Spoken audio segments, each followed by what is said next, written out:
Bought some plants today.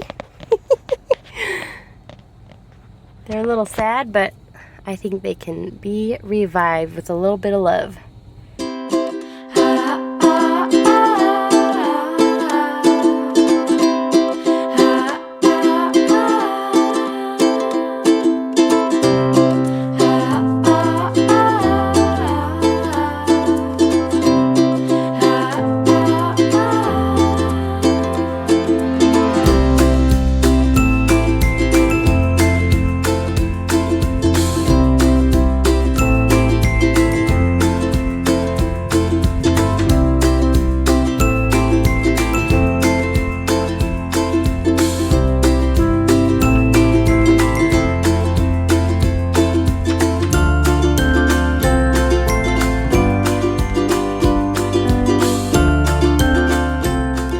Back to our channel, Hume's Little Homestead.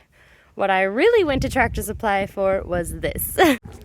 Feather fixer and oyster shell. I need to put my hens that are older and my hens that are molting on this. I believe it will help with the egg eating problem that we have going on, and it will help them get their feathers back in. I'm gonna bring these over so I can get a new pen ready for them. This one really needs to be rinsed out. The ducks got it super muddy. No quail eggs this morning, but they're happy to get their food. So that one that just picked that other one, I'm pretty sure is the male.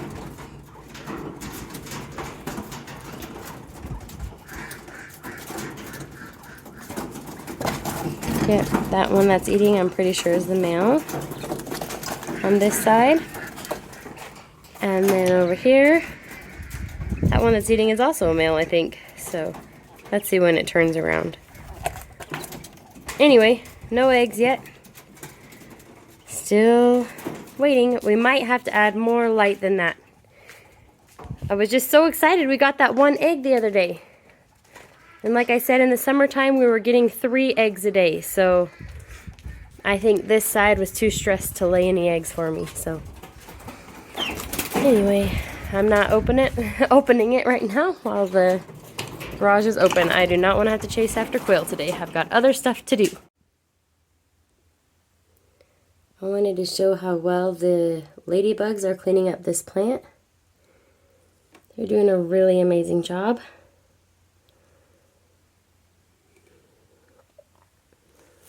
Most of the aphids are down here on these lower leaves, but they're really cleaning it up really well.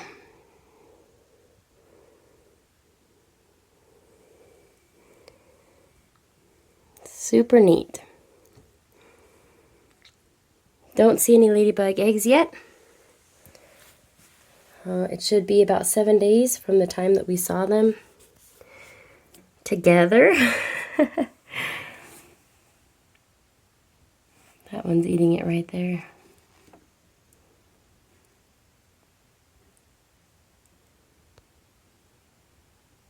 Pretty amazing.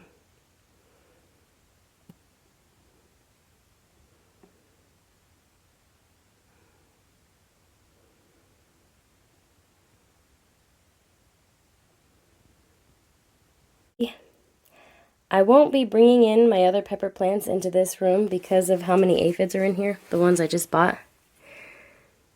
But once the aphid problem is gone, I can bring them in here. I just don't want to infest them because it seems that they just are transferring so easy. But I'm really excited for that thing I bought, and I have an idea. So the cage that came on that big bell pepper, I'm going to put it around and drape over some more of this window netting that we have, that we used to build the lid. This window netting right here. And then I'm going to put 5 or 6 ladybugs on each plant for a couple days, and then I'll move that over so that each plant is getting, so that I'm essentially trapping each ladybug cluster onto a plant so that the ladybugs clean up that plant just like they're cleaning up this plant because they can't get out of this fish tank. They're forced to find the aphids in there. I'm finding the ones that are out here, they're getting bugs and stuff, but they're working on the windowsills. I don't know. And I think a lot of them escaped. So I think they aren't here anymore. I don't know. I just don't see where they would be. But anyway, I thought that would work well to use that cage to build a little, just like the fish tank is, just a little enclosure around each plant and I'll move it. I'll move the ladybugs and the mesh contraption that we make. I'll move it along. So far, the lily plants that we planted out yesterday have not died, so that is also a good thing. They're looking fairly good. Even this little guy. This one was barely poking out of the soil. It'll be fine. Last night I chose not to feed the starter, the sourdough starter, and I'm really happy with my choice on that. Here's how it's looking. I'll take a picture so you can see better. It's looking a lot better than it did yesterday. I'm gonna feed it today because I read the troubleshooting section in the blog that I've been sharing for the recipe Simple Sourdough Starter. And on the troubleshooting section it says if it doesn't pass the float test right on day 6, don't worry, go ahead and keep feeding it and then try the float test a couple days later. So I'm gonna keep feeding it and try the float test a couple days later, like and probably Friday. So anyway, I am not baking bread today because I forgot my kids have an assembly they would like me to be at. They get awards for reading and stuff like that, and so I definitely want to go to that assembly. So I won't be making bread today because I don't want to be in a crazy rush. But tomorrow we don't have school because of Veterans Day. Thank you so much to all of our military and everyone who has served our country. We really appreciate it. Thank you from the bottom of our hearts. We know what a sacrifice it is, and we appreciate you. Emmett's going to give us some creepy, scary music in the background. But what I'm trying to say is thank you, and that I'll be able to do the bread tomorrow on that day. So anyway, I'll take some pictures of this, and we'll get out to sorting chickens. It's kind of my favorite activity. I started raising animals by starting on chickens, and I kind of think that's how everybody starts. It's like the gateway animal to homesteading is chickens. And so anyway, I'm going to be sorting out my older chickens, and let's talk about chickens. I'm going to be taking out all of my little bantam chickens. They are the oldest ones. I'm also going to take out our little white one. She lays a pretty white leg when she's laying. She's not laying right now. And I'm going to take out this gray one. The rest, oh, and maybe that black one over there with gray feathers on its head. It's getting old, so its feathers are turning gray. You know what? I'll probably take out both black ones, actually. So we're going to be taking quite a few out of here. I'm sorry, Emmett. I can't open that or they'll escape. They'll escape. So really, I guess these 3 young ones are staying. And Speckles, she looked like this last year. She's not molting as bad as she did last year. So, and I'm going to take out the little rooster. He's going to go with no, you know what? Yes, no, I don't know. I might take out the little rooster. I'm not decided on him yet. All of my chickens with feather problems are coming out into this little pen. This has been where the ducks are sleeping at night, so I'm not sure how they feel about their space being taken. They'll be okay though. They are waiting for second breakfast. They want more food. You guys don't need more food. Go find some bugs or something. Oh, I love it when they line up like this. It's so funny.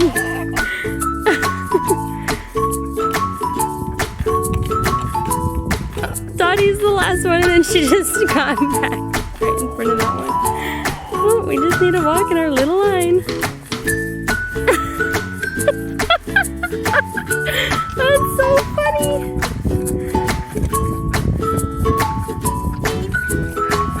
Okay, so it might seem a little counterproductive to leave these ones out where it's gonna be a little colder at night. The reason I'm doing this is because usually the chickens that have feather problems or are older, usually they're the ones that aren't laying very many eggs. And the ones that look better, like when chickens are molting, they don't lay eggs. They might, I don't know, mine don't. And so the ones that are laying, I want to keep them in there where the nest boxes are so that it's easier for me to collect the eggs. That's really the only reason. So, and they'll be fine. They'll grow their feathers back and they'll be okay.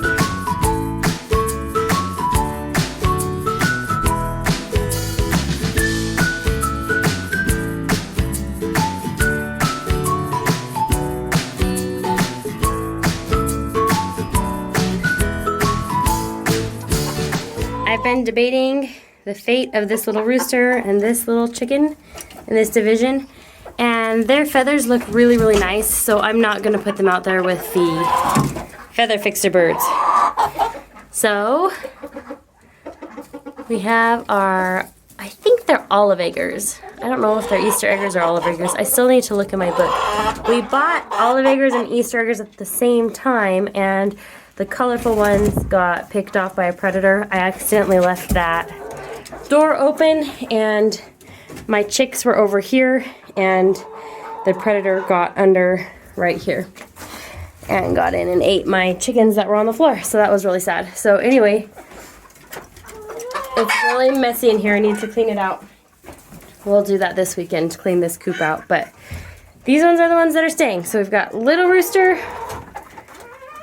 one little hen, just because her feathers look so good, I don't see any need to put her out there.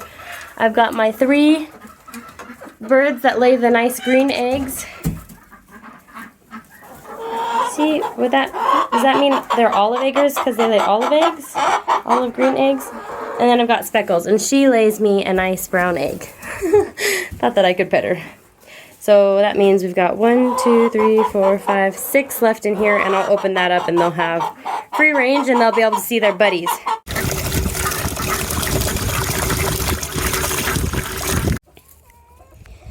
And then out here we've got my biggest and meanest chicken right there. So our white one, she lays really big white eggs when she's laying. 2 black ones. And 2 bantams. These are my old girls, and I know this one right here has been eating eggs. I know it. I've seen her in the act. So she is banished right now. That's probably why her feathers look beautiful, because she's been getting lots of nutrients from the other's eggs that she's been munching. The bad thing about this pen out here is it is not predator proof. This is where I like to keep broody hens with their eggs and their chicks.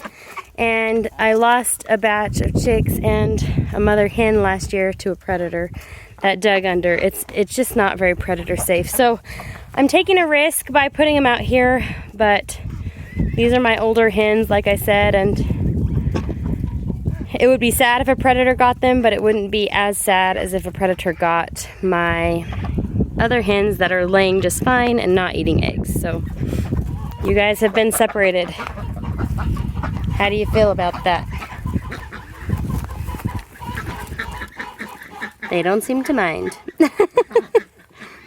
They probably will be nice for them to not have to compete so much for food in there.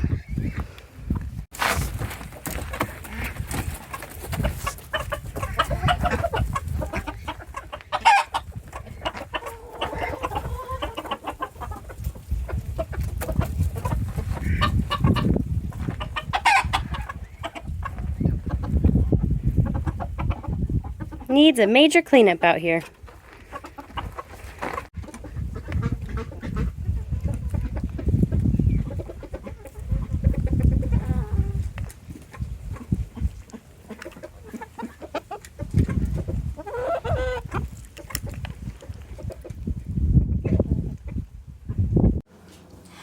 I had to change my shirt because I got chicken poop on myself.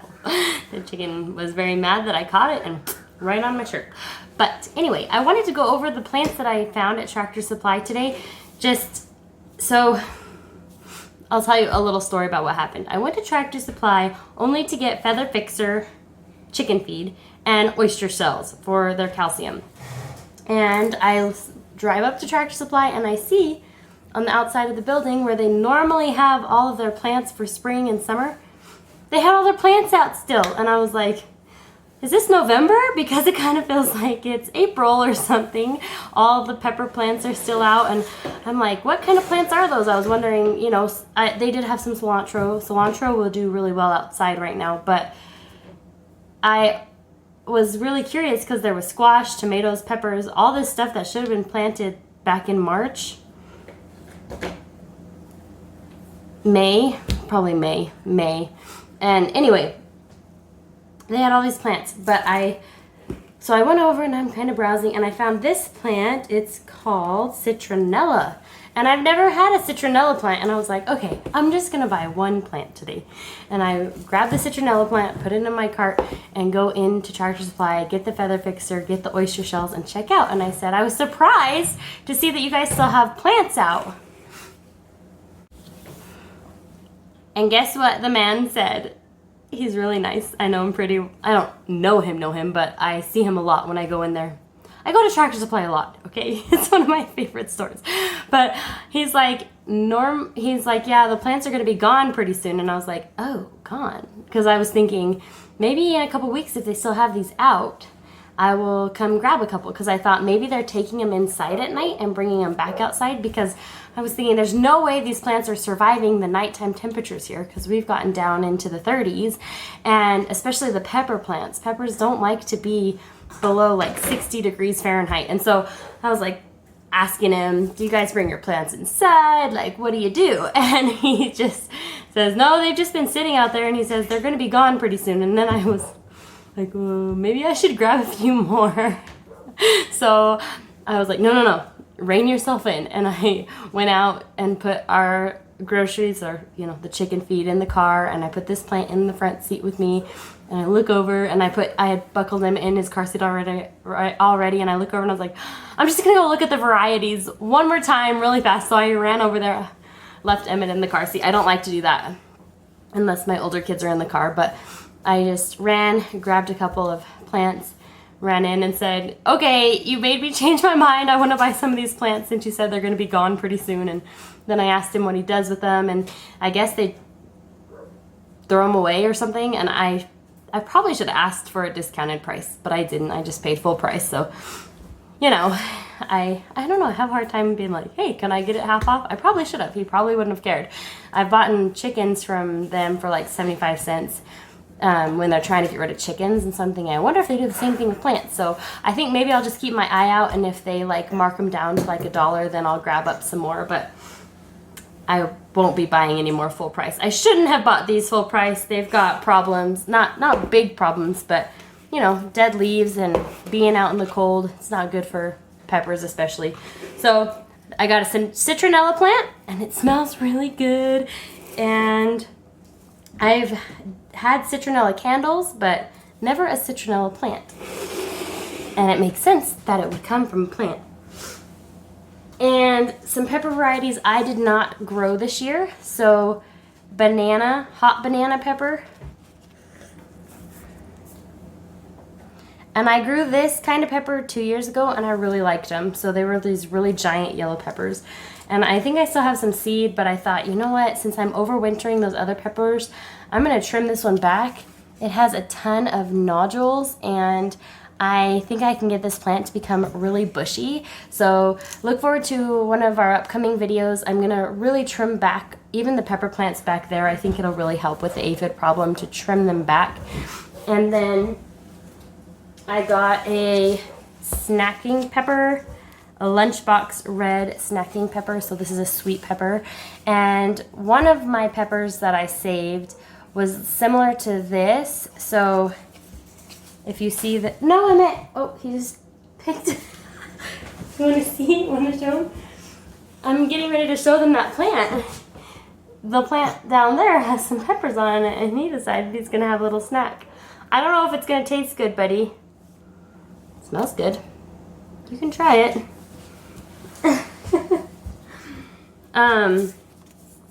Maybe I should wash that though. Let me wash it off for you. Yeah, I'll wash it off for you if you want to try it. It might taste yucky. Okay. So if you see here the shape of these peppers, how they're snacking red peppers, I saved a yellow pepper very similar to this shape and size. And so I have a yellow pepper back there. And even the plant looks very similar. So I'm excited to have a red one and a yellow one. And this one's bushy already, but I think I am going to trim it back as well. Maybe not. It's looking really good. This is the nicest plant I could find, but it was tucked way under, so it was protected from the frost. Okay, and then the big one. And the biggest reason I bought this plant, I was explaining in the plant room, is because of this cage. So my plan is I'm going to wrap this cage in the window screen that we have and wrap it nice, and then I'll be able to just move this cage onto individual plants and put 5 to 6 ladybugs in here, and the ladybugs will work up and down the plant and they won't be able to get out of this. Theoretically, they won't be able to get out of the mesh cage that we make, and we'll just move the cage onto separate plants and move the ladybugs with it, and hopefully they'll leave eggs on the plant and their larvae so that we can just get rid of this aphid problem. I am just really sad about this aphid problem. This plant here is Bonnie's Green Bell Sweet Pepper. They had green and red. I went ahead and got green. I was torn between the green and the red. Like I said, I might go back and see if they mark them down. If they mark them down to $1, I'm totally going to snag one up. Anyway, this one also had a big old pepper on it. I don't know if it'll taste good because it has been freezing, and sometimes when tomatoes and peppers get a frost over them, it turns them a little mushy, but this one feels really firm. I would definitely be willing to try this.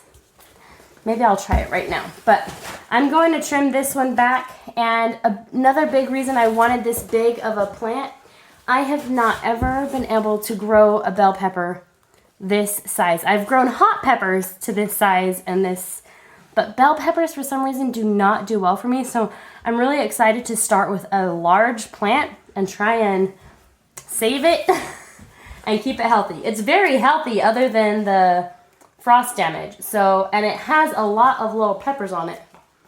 Don't know if you can see that, but I'm really excited. And Ryan's probably not going to be excited because these peppers are going to live right here in the kitchen for a while because I don't want to take them back and infest them with aphids too. Because these ones look really good, no bugs on them at all. So that's what I bought at Tractor Supply when I was only going to go for chicken feed and oyster shell for the chickens. Anyway, I'm really happy with what I got.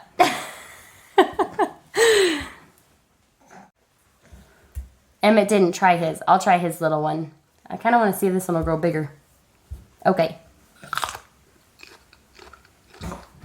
It's not bad. It's really good, actually. You want a bite? So how's that? I could go and buy a bell pepper for $6, but I got a plant instead with a pepper on it. Okay, I'm just being silly now, but hopefully I can get these to continue to produce. In the future, I really would like a greenhouse so that I could, in the future, that's on the goal list, is to build a greenhouse. I'll just leave it at that and stop talking. I'm gonna mix up the sourdough now. I don't think I'm gonna video it today. I'm just gonna do the same process that I've been doing on the past 6 videos where I mix in the flour and the water. First take the sourdough start and then mix in the flour and the water. And then I'm going to give the discard to a friend. A friend wanted some of the discard so she can have her own start as well. So I let her know I'm a beginner and I'm not sure if my sourdough is going to work, but you can have the discard today. So thanks so much for hanging out with me today. I hope that you're enjoying these videos, and thank you for liking our videos and subscribing to our channel. We appreciate it, and we hope this video finds you in good spirits and happy and healthy and well. We will talk to you later. Happy homesteading. Bye. I'm so surprised, Emmett. This is really good. Mm-hmm. Do you like it? No? He wants to put it back. I didn't mix it on camera, but I wanted to show how it was looking.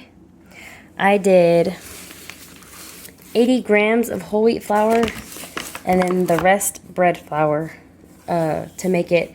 I actually ended up with 122 grams, so I mixed up equal parts, 122 grams of the starter that I had over here, and then 122 grams of flour and 122 grams of distilled water.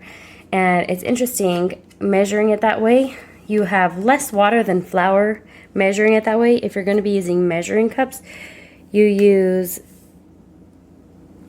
1 cup of flour and only 1/2 a cup of water. But if you measure it with a kitchen scale, your kitchen measurements are exactly equal parts.